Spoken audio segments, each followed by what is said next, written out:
नमस्कार दोस्तों, आज हम चर्चा करने जा रहे हैं गुड एंड सर्विस टैक्स यानी जीएसटी के रिफॉर्म पे, जो कल रात को वित्त मंत्री निर्मला सीतारमण जी ने प्रेस कॉन्फ्रेंस करके देश को जानकारी दी। आखिर क्या बात हुई कि ये जीएसटी रिफॉर्म करना पड़ा? पहले क्यों नहीं हो सकता था?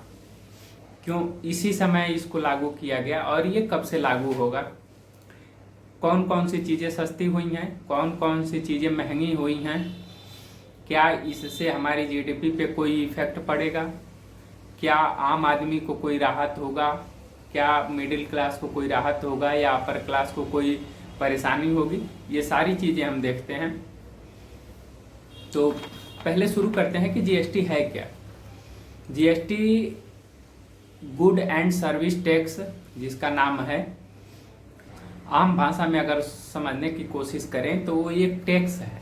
जैसे टैक्स का क्या मतलब, ऐसे ही सरकारें क्या करती हैं कि वो आपसे टैक्स लेती हैं, आपकी कमाई का हिस्सा लेती हैं कि जिससे वो देश को का निर्माण कर सकें, आपके लिए सुविधाएं बेहतर कर सकें, आपके लिए सड़कें बेहतर हो सकें, आपके लिए स्कूल बन सके, आपके लिए अस्पताल बन सके, आपको फ्री में इलाज हो पाए।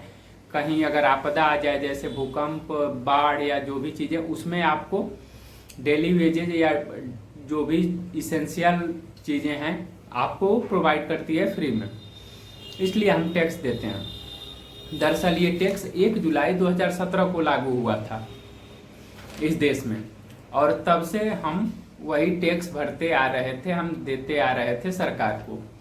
आखिर सरकार को क्यों ऐसा लगा कि जो टैक्स है हमने जनता पे इम्पोज किया है या जनता पे लगाया है, वह अब उसमें कमी लाई जा सकती है या बढ़ाया जा सकता है।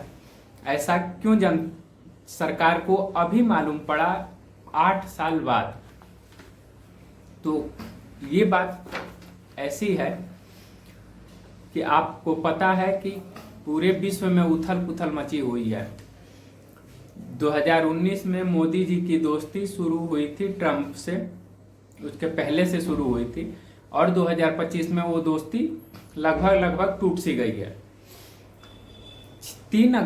3 जुलाई को और 6 जुलाई को हमारे ऊपर 25% टैरिफ अमेरिका ने इम्पोज किया।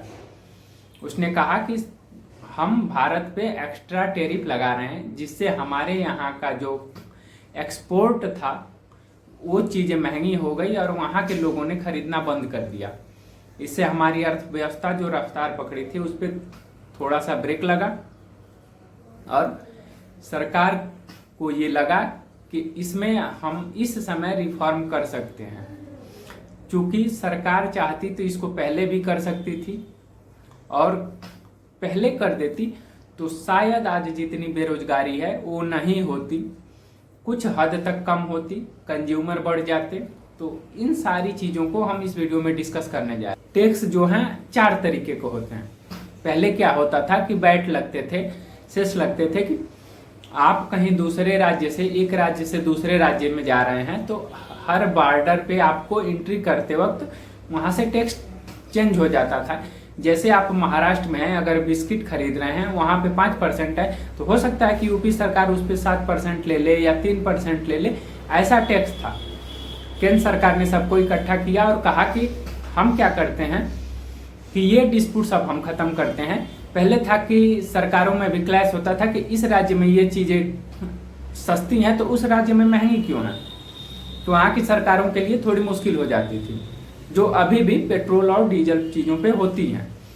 इसके लिए सरकार ने एक टैक्स, एक देश के नाम से एक स्कीम शुरू की, GST, good and service tax. अब ये टैक्स जीएसटी भी 4 तरीके की होती है, जिसमें सीजीएसटी होती है, central good and service tax, SGST होती है, state good and service tax, एक होता है आईजीएसटी होता है, इंटीग्रेटेड, और लास्ट होता है यूटीजीएसटी यानी union territory GST tax, good and service tax.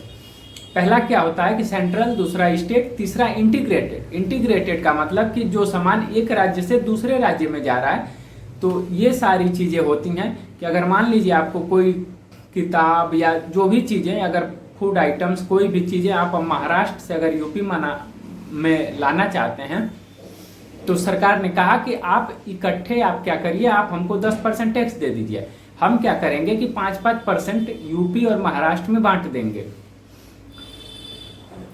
अब वहां पे ये समस्या नहीं होगी कि चूंकि यहाँ पे आदमी टैक्स दिया है तो तुमको मराठी बोलना पड़ेगा, तब हम यूपी को टैक्स देंगे, आधा उसको उसका हिस्सा देंगे, नहीं तो देंगे। मैंने जोक्स अपार्ट ये बोला है बात कि जो कि इस समय लैंग्वेज को लेके चारों तरफ चल रही है। सरकार ने ये कहा कि आप हमें के काम करो, आप ज्यादा पचड़े मत पड़ो, आपको बॉर्डर पे टैक्स नहीं देना पड़ेगा। आप क्या करो, ट्रक में माल लोड करो और सीधे महाराष्ट्र से यूपी के जहां आपको डिलीवर करना है वहां आप दे दो। आप जहां से माल उठाए वहां 10% दे दो और वो हमारे खाते में आ जाएगा।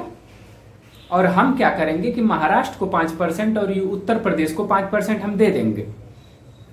सब इस पे राजी हुए। कुछ विपक्षियों ने विरोध भी किया, विपक्ष के सरकारों ने, जहां सरकार थी उनका ये कहना था कि सरकार इसको और कम करे, लेकिन सरकार ने नहीं माना और इतना किसी पे 28%, किसी पे। तो हम देखते हैं कि पहले क्या था जीएसटी और आज के रिफॉर्म में, कल का जो रिफॉर्म हुआ है जो 22 सितंबर से लागू होगा, उस पर क्या इफेक्ट पड़ेगा। तो पहले जो था, आवश्यक वस्तुएं जो होती हैं हमारे यहाँ, जिसमें हम आटा, दाल, चावल सारी चीजें खरीदते हैं, और पैक्ड जो चीजें होती हैं, पैकिंग सिस्टम जो होता है, पहले 5% था आटा, चावल, दाल पे, अभी भी 5% है। ब्रेड जो चीजें होती हैं, जैसे पराठा हुआ, ब्रेड हुआ, चाहे जो भी चीजें हुआ, पहले 5% थी, अब 0% है। पिज्जा पहले 5% टैक्स लगता था, अब 0% है। डेली यूज आइटम जैसे हम ब्रश, टूथपेस्ट, फिर हमारा तेल और सारी इसेंशियल सोप, ब्रश जो चीजें होती हैं, उस पर पहले 12 से 18% टैक्स लगता था, अब 5% सरकार ने कम। नमकीन, चीनी, पेस्ट्री, इस पे भी 18 से 12% था, 5% है। घी, बटर, पैक्ड मिल्क, इन सब पे पहले 18 से 12% था, अब 5%। कंज्यूमर जो चीजें होती हैं, जैसे कार हो गया, टीवी हो गया, एसी हो गया, डिशवॉशर हो गया, फ्रिज हो गया, मेडिकल हो गया, कुछ पे 28% था, कुछ पे 18% था। तो जिस पे 28% था उस पे 18% हो गया है, और जिस पे 18% था मेडिकल की कुछ दवाइयों पे, जैसे कैंसर की दवाइयों पे फ्री हो गया है, लेकिन कुछ पे 5% किया गया। सरकार ये कह रही है कि इससे आम जनता को बहुत फायदा होगा। तो सवाल ये है कि क्या पहले सरकार ये नहीं जानती थी कि आम जनता को परेशानी में डालना चाहती थी? क्या पहले सरकार को ये नहीं पता था कि आम जनता को राहत देनी चाहिए?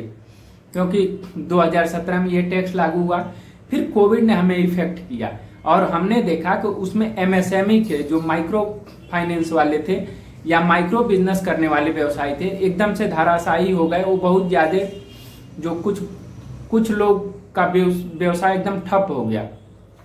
क्या उस समय ये सरकार कदम नहीं उठा सकती थी?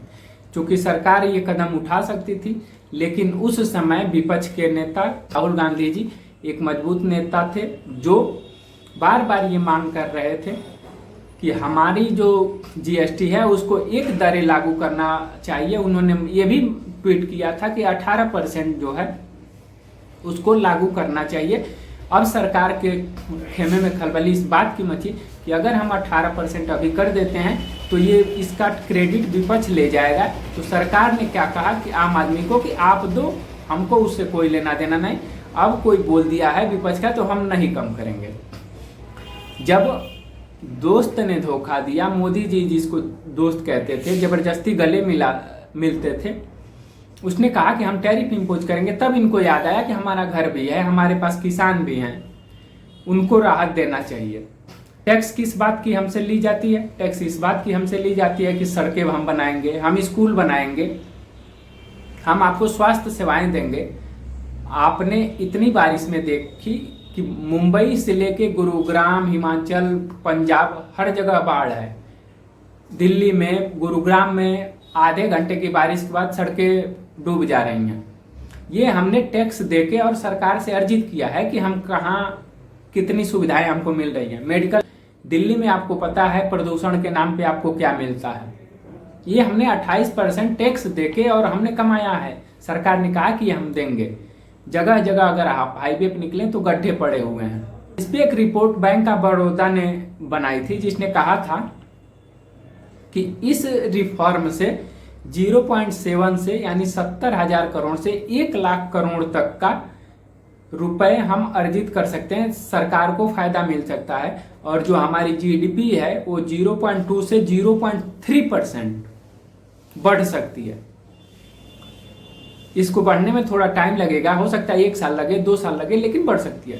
तो क्या ये सरकार को बात नहीं पता थी कि हम अगर 2019 में कर देते, चलो 2019 में नहीं किए, कोविड 2020 में आया, 21 में कर देते तो अब तक हमारे पास कुछ रिफॉर्म हो जाते, कुछ आम लोगों को राहत हो जाती। अब हम इस पे बात करेंगे। एसबीआई के अनुसार ये आंकड़ा था कि 85,000 करोड़ जो है वह रिवेन्यू लॉस होगा सरकार को, जब मिनिस्ट्री कह रही है कि नहीं 48,000 हमें लॉस होगा।